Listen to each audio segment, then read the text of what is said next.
Olá, companheiros queridos, sejam muito bem-vindos a mais um dia nesta nossa playlist que estamos construindo do Livro da Esperança, onde realizamos as leituras, fazemos as reflexões, tanto em torno do Evangelho como a mensagem trazida pelo Espírito Emmanuel. Como sempre, de início, agradecemos a Deus a oportunidade da tarefa, a oportunidade do estudo. Pedimos luzes para as nossas reflexões, pedimos amparo espiritual, pedimos que Jesus nos conduza, sempre estudando, aprendendo e aplicando no nosso dia a dia, cada vez mais, com mais conhecimento, com mais entendimento, com mais espírito de compreensão. Hoje iremos fazer a leitura da mensagem número 61, que tem como título Com o Auxílio de Deus. E ele nos traz de início o Evangelho de Mateus, no capítulo 17, versículo 20, em que Jesus nos disse: em verdade vos digo, que se tiverdes fé como um grão de mostarda, direis a este monte, transporta-te daí para ali, e ele se transportaria, e nada vos seria impossível. Portanto, ele vai utilizar, Emmanuel, a partir de agora, nesses estudos, o capítulo 19 do Evangelho segundo o Espiritismo, que tem como título A Fé Transporta Montanhas. Todo esse capítulo em que Jesus nos fala, as instruções dos Espíritos também, sobre uma fé inquebrantável em Deus. E sobre a necessidade da confiança em Deus acompanhada da ação. Vamos perceber que a fé, ela é um sentimento instintivo, É uma força que nasce com a própria alma. É aquela certeza que nós temos na sabedoria de Deus. Isso é instintivo. O ser humano, ele traz isso dentro de si, latente. Ele vai desenvolver. Isso palpita não só no ser humano, mas em todos os seres que vibram, Todas as criações divinas. Esse sentimento de fé, ele inicia como um germe, ele dá um exemplo aqui de uma minúscula, semente, de um grãozinho de mostarda.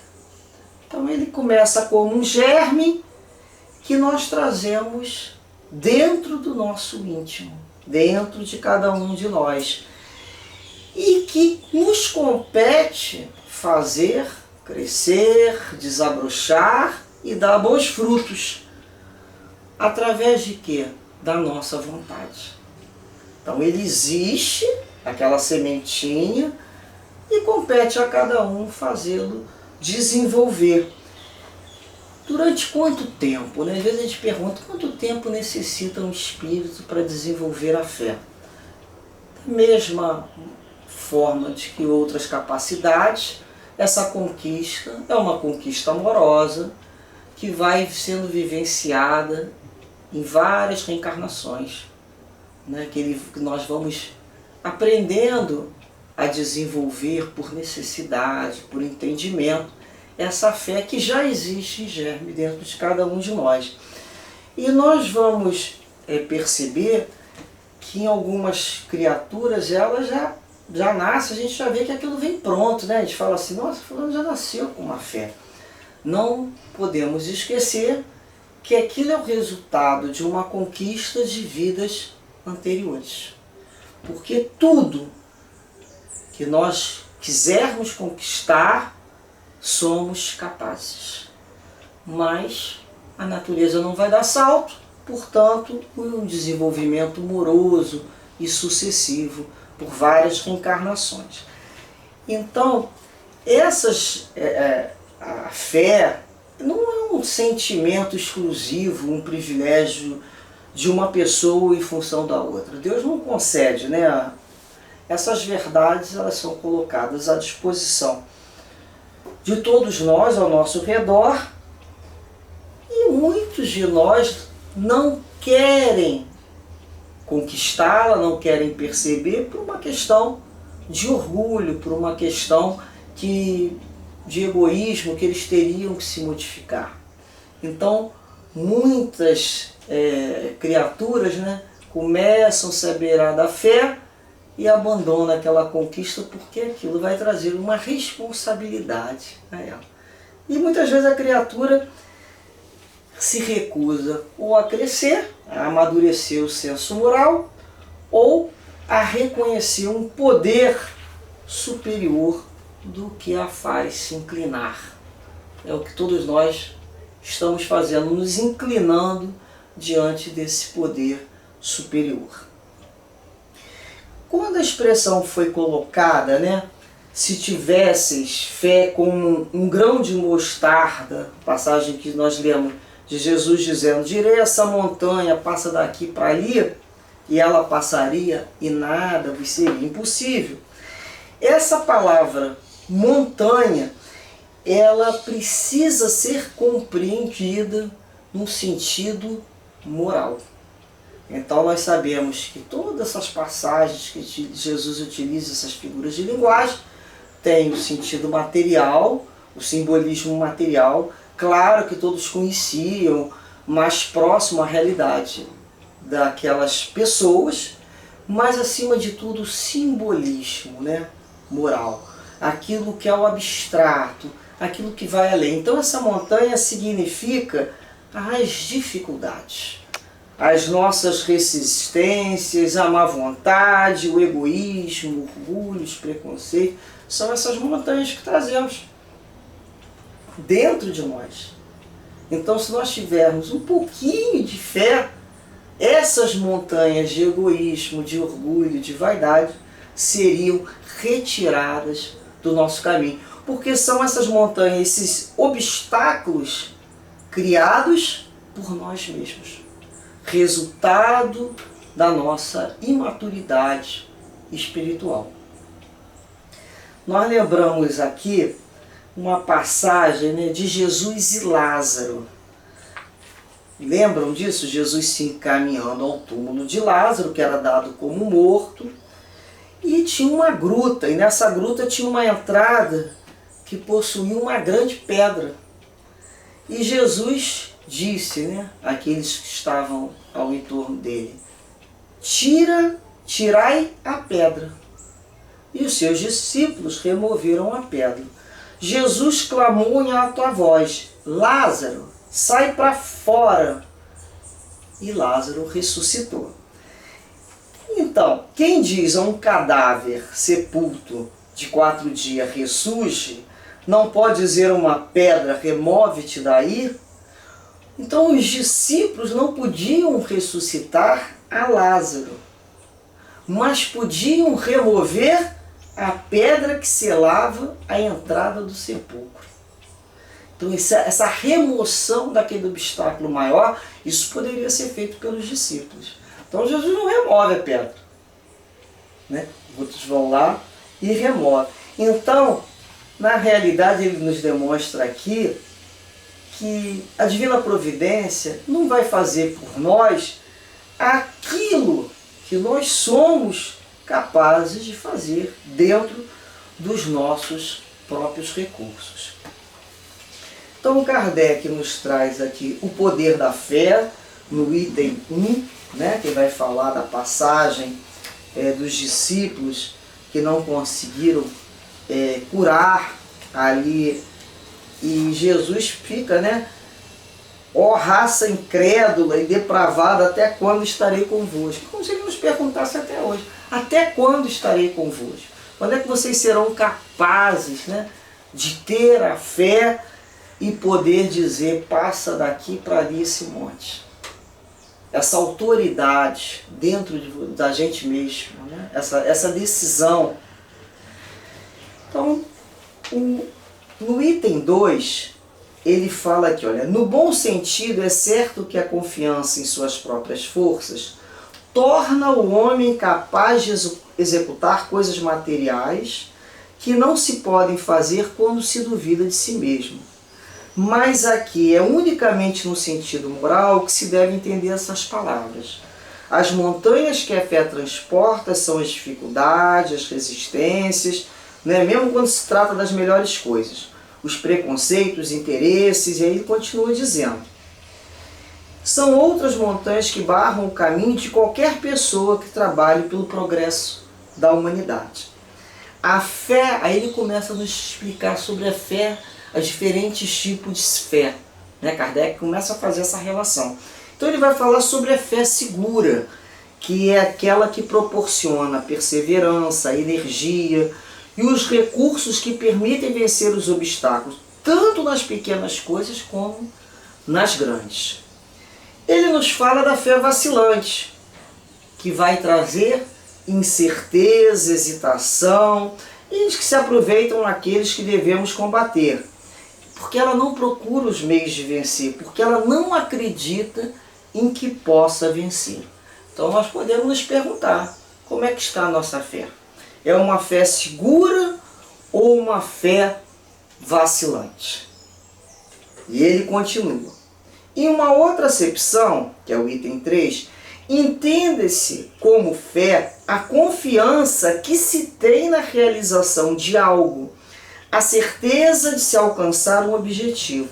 Ela dá uma espécie de lucidez que faz ver, pelo pensamento, o objetivo que se almeja e os meios de a ele chegar, de tal maneira que aquele que a possui caminha, por assim dizer, com segurança. Tanto em um como em outro caso, ela pode fazer com que realizem grandes coisas. Então ele vai continuar aqui, esse item 3, e é o que consta no livro, na mensagem, antes de ele começar o texto. Então Emmanuel nos lembra essa parte aqui. Ó. A fé sincera e verdadeira, ela é sempre calma, ela dá a paciência que sabe esperar. Porque tendo seu ponto de apoio na inteligência e na compreensão das coisas, tem a certeza de chegar ao seu objetivo. Já ele vai falar da fé duvidosa. Ela sente a sua própria fraqueza quando é estimulada pelo interesse e torna-se furiosa e acredita suplantar com a violência a força que não tem. A calma na luta é sempre um sinal de força e de confiança. A violência, ao contrário, é uma prova de fraqueza e de dúvida em si mesmo. Então nós vamos reparar aqui como é que nós estamos perguntando sobre a nossa fé. Ela é uma fé segura, ela é uma fé sincera e verdadeira que nos dá essa calma, essa certeza de saber esperar. Né? Chico nos fala em um dos livros que a criatura deve aprender 4 palavrinhas. Saber, esperar, com calma. Que aí tem um mundo de lições. Será que nós sabemos esperar com calma? Isso realizamos quando temos essa fé verdadeira. Porque ele fala, o ponto de apoio dela é na inteligência e na compreensão das coisas. Qual a compreensão das coisas? Está tudo certo, dentro da lei de Deus, e que cada coisa vem no seu tempo, no seu momento correto. Então é aquela criatura que sabe esperar com calma. É algo muito contrário daquela criatura que tem aquela fé que é duvidosa. Ela fala que tem fé, mas ela se consome, né? E ela chega a ter atos de violência. E eu acredito, mas sai por ali fazendo e acontecendo com a vida do outro. Porque a violência dela denota, né, sem dúvida nenhuma, que ela ainda não possui a verdadeira fé. Então, nós colocamos aqui que a falta de fé, ela gera ansiedade e uma tensão mental. É uma aflição vazia, né? É um desperdício de tempo, de energia, é aquilo que a gente chama de consumição, com situações que não temos nenhum controle. Então a criatura vai desgastando, ela vai drenando as suas energias. É aquele desequilíbrio que ela se encontra. É o sofrimento. Ela entra no processo de sofrimento por tentar dar conta de tudo e de todos, né, dentro de um script que se monta como se fosse um filme. Fulano vai fazer assim, ciclano vai responder assado, o outro vai aparecer, vai fazer isso. Aí ela vai montando e tem que ser daquela forma, ou melhor, daquela forma, sabe, forma de bolo? Que contém, que delimita. Então ela cria formas. Então é a hora que a gente fala, isso não é mais, né, uma trilha para se caminhar, isso virou um trilho. O trilho, você tem que andar em cima dele, a trilha não, a trilha ela é mais ampla. Então, quando a gente crê que Deus faz e sabe o que faz, a gente em casa, né, em alguma situação, a gente fala assim, vai com Deus e fique com Deus e liberta. Então é quando a gente aprende a manter a nossa serenidade e relaxarmos em cima dessa confiança. Porque se falou vai com Deus, fica com Deus e não consegue dormir, é porque na realidade ainda não confiou. Não é verdade? Às vezes a gente se percebe, poxa, mas que confiança é essa que eu estou dizendo que eu tenho, mas tem que ficar acordado aqui de plantão para avisar a Deus que Ele pode não reparar essa situação. Então a gente vai começar a aprender que vai com Deus, fique com Deus, é igual aquela semente que a gente coloca no vaso e confia no processo de sequência. Confia no processo de crescimento. Vocês imaginam se todo dia eu for pegar aquela sementinha que eu botei no vaso e for tirar para ver se ela começou a germinar, se ela começou a crescer, se ela começou, né, a criar ali uma raizinha. Então todo dia eu começo a colocar ela para fora para ver se está dando resultado. Na realidade eu vou matar a plantinha. Então nós precisamos lembrar que fazemos sim planejamentos. É natural o planejamento, nós planejamos para vivermos melhor. Somos pessoas prevenidas, criamos uma série de planejamentos anual, planejamento trimestral, mensal, semanal, planejamento do nosso dia. Isso é tranquilo, né? Não é aquele script montado que tem que ser daquela maneira. É um planejamento, nós fazemos o planejamento. Mas nós não podemos esquecer que se o planejamento é nosso, a programação espiritual não é. A programação é divina. Então a gente fala, né? Eu me organizei, eu me planejei para esse dia tal, encontrar tal situação, mas olha o que aconteceu. Foi diferente. Eu não tenho como controlar tudo. Quem sou eu? Eu não consigo controlar nem meu corpo. Então a gente começa a observar. O que eu consigo, né? Controlar as minhas emoções quando eu me estabilizo e me assereno sobre a fé. É quando eu me acalmo.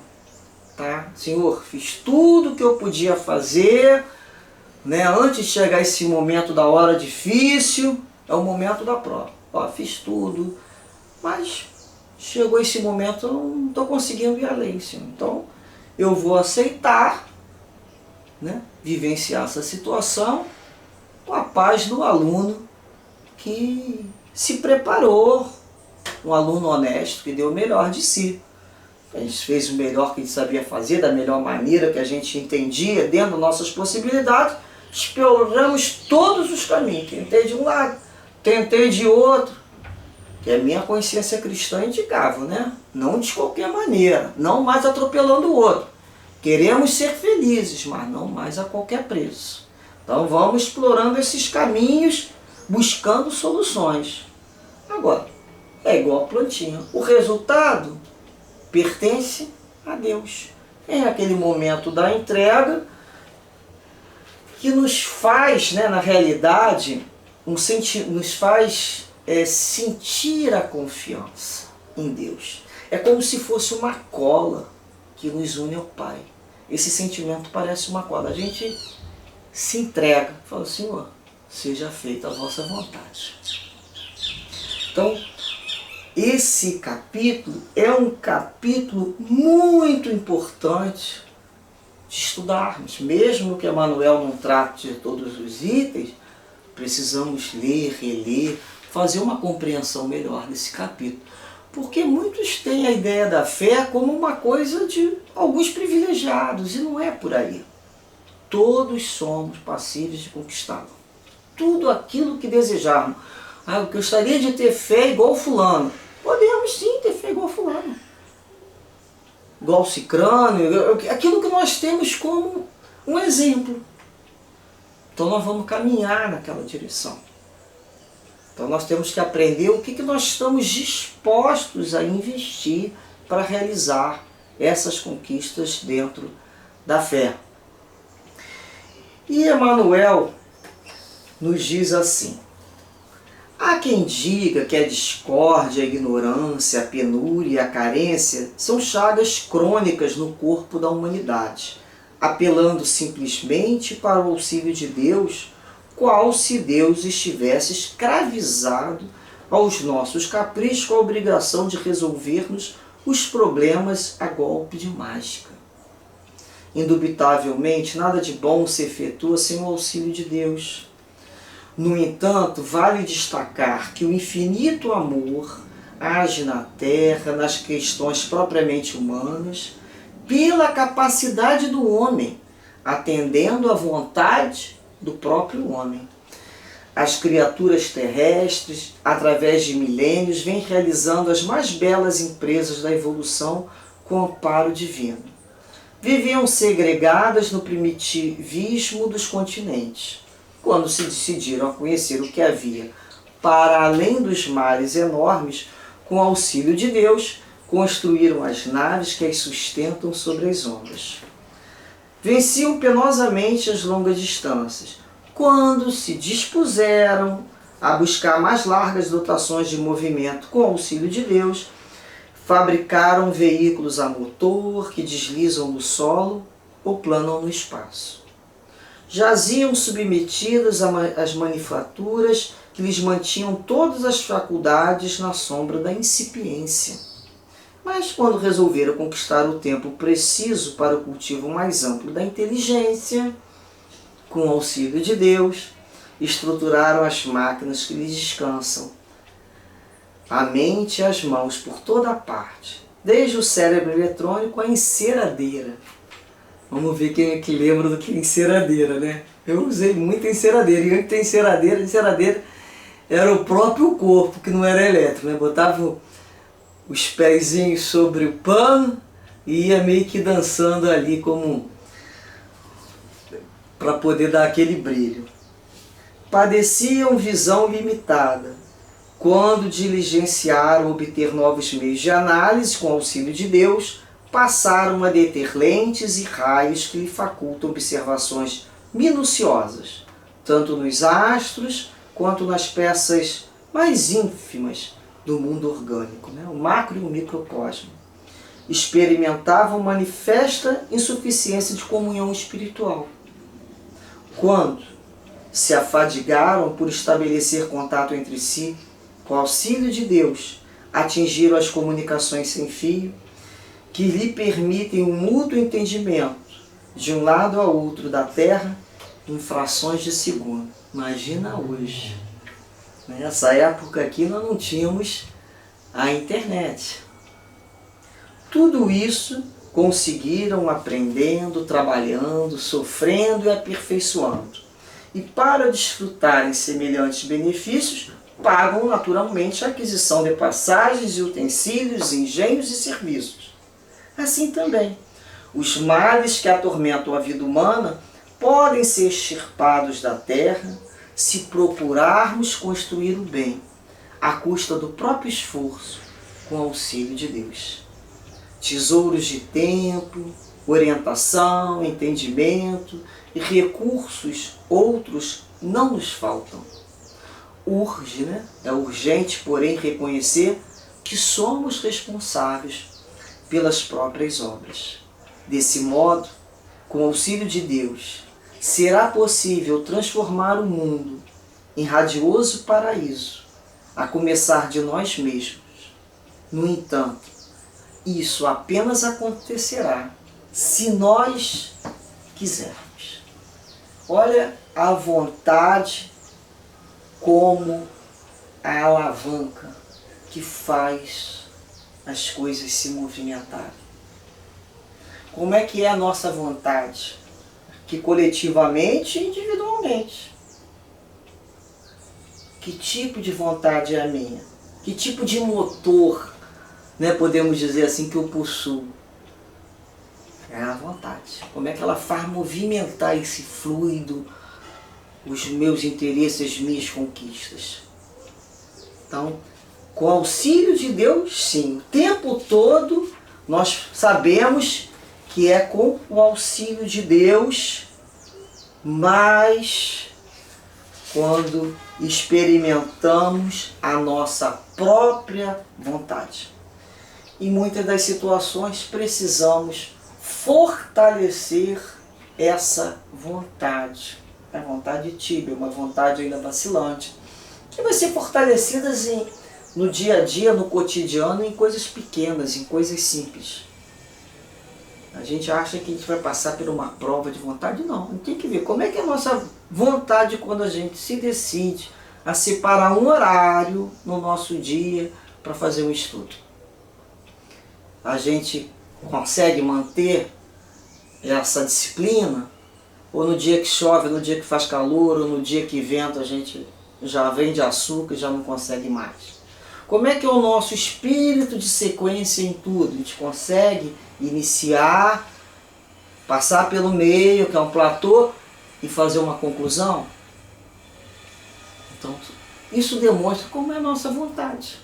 É uma vontade perseverante ou no primeiro obstáculo, na primeira montanha, eu já largo tudo, sento no chão e vou chorar aquelas lágrimas que não vão mudar em nada quando eu acabar de chorar, né? E limpar os olhos, vai estar tudo da mesma forma que estava.